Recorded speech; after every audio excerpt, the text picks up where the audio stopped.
I am here with Marty Nowicki, the PGA teaching professional. Is that your proper title here at That is Central? it. I got it. Well, let me tell you something. I've just been out here with you for about a half an hour, 45 minutes, and you've turned me into a better putter already. How did you do it? Well, we talked about a few different things. First, AimPoint green reading, which is a system in which you can calibrate how much a ball is going to break anywhere on the green, anywhere on the planet. And there are only a few variables that go into it. And it all came about 7 years ago. A guy down in Orlando named Mark Sweeney was watching a telecast, and the British Open and 4 consecutive groups missed the same putt consecutively.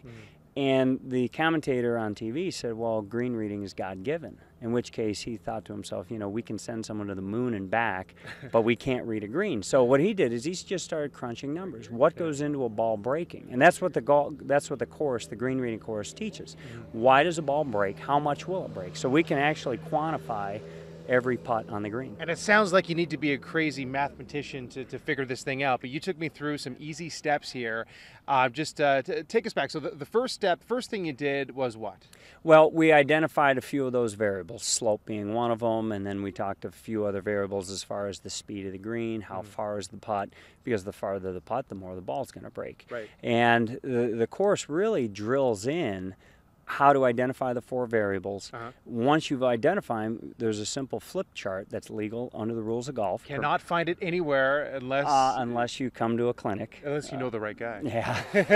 And, you know, ultimately, once we flip a chart open and we teach you how to use the book, which we did in 15 minutes, then, geez, we can identify, hey, this putt's going to break 14 inches, in which case the book is always correct. So it really comes down to the user inputting the proper data.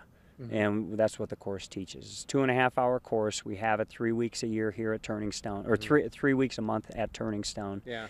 And we're making a lot of people make more putts. And it really is amazing because you know, people who maybe shoot in the 90s or 100s or whatever, they'll always, if they really look at their game, they'll see that they're 2-putting, they're 3-putting. If they could take 1 or 2 putts off, maybe 1 per hole even, and by what you showed me here, I was making long putts just based on these theories that you're showing me, and believe me, they're not theories; they're for real. Facts. Yeah, and that's where we try to avoid theories. We try and go with actual facts. Right. And you know, if I drop a ball here in Verona, New York, it's going to fall to the ground at 32 feet per second, and it wouldn't matter if we were in Spain or Australia; the ball's going to drop at the same rate. So gravity plays a big role, and we base everything on numbers. I don't like to guess myself. And what have you seen from beginners? I'm sure beginners to great golfers.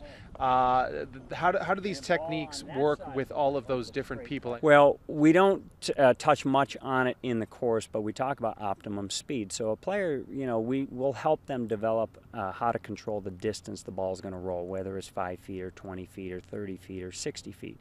So once we develop a little bit of that ability, then it comes down to, okay, where do we need to aim it?